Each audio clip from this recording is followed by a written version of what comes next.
আমার জীবনে সমস্ত পুরুষদের আমি অসংখ্য ধন্যবাদ দিতে চাই।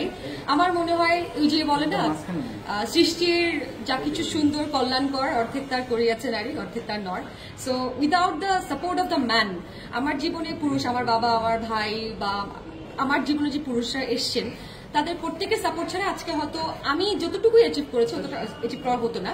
সো প্রত্যেকটা সফল নারীর পেছনে আমার যে বলে না একটা কথা যে প্রত্যেকটা সফল পুরুষের পেছনে একটা নারী থাকে, আমার মনে হয় প্রত্যেকটা সফল নারীর পেছনেও কোনো না কোনো পুরুষ থাকে।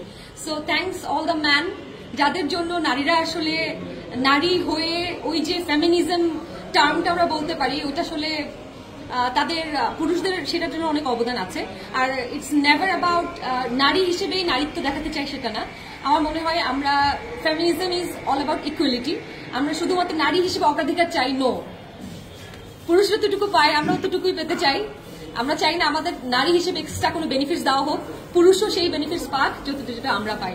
সো এই তো, যখন যেটা মনে হচ্ছে যে গল্পটা ভালো লাগছে যেটা করছি, মনে হয় একটু বয়স বাড়ছে তো, মানে ইন্ডাস্ট্রিতে আগে তো খুব অল্প সময় নতুন এসেছিলাম, মানুষ নতুন আসলে যেটা হয় যে বেছে কাজ করাটা বোঝে না, বা কোন গল্পে আমাকে ভালো লাগবে, আমার কি গল্প আমি আসলে করতে চাই, ওটা তো একটা জার্নি লাগে।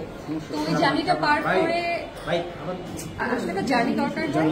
প্রথমে এসে আমি আসলে বুঝে উঠতে পারছিলাম না যে কোন ধরনের কাজ আমি করতে চাই, এখন আমি ওটা বুঝতে পারছি, তাই ওই ধরনের গল্পই খুঁজছি, যখন আসে তখন পড়ি, আর না হলে বাসায় বসে বসে ঘুমাই, খাই দাই, বই পড়ি। তো This is so beautiful actually. মানে আচ্ছা, আমি এই কোয়েশ্চেনটা খুবই ভালো question, thank you so much for asking me this question. আমরা স্পেশালি অ্যাওয়ার্ডটা পাওয়ার জন্য আমি স্পেশাল মেল কিভাবে সাপোর্ট করে আসলে লাইফ বা কাজের জায়গায় এখন যেহেতু যুক্ত হয়েছে? হ্যাঁ, ভালো ভালো আলহামদুলিল্লাহ। এখন পর্যন্ত আমি অনেক লাকি আমার মনে হচ্ছে, কারণ এখন পর্যন্ত কেন বলছি এটা অবশ্যই একটা প্রশ্ন আসতে পারে এরপরে, because life is so unpredictable. So আমি কখনোই এখন এসে বলবো যে অসাধারণ একটা জীবন সঙ্গীকে অসাধারণ জীবনযাপন করছি, আবার যদি কোনোদিন আমি ঝগড়া করে এসে বলে ফেলি এখানে এসে আমার জীবন থেকে ভালো যাচ্ছে না, ইজ নট সাপোর্টিং মি, খুব জিনিসটা হাস্যকর হবে।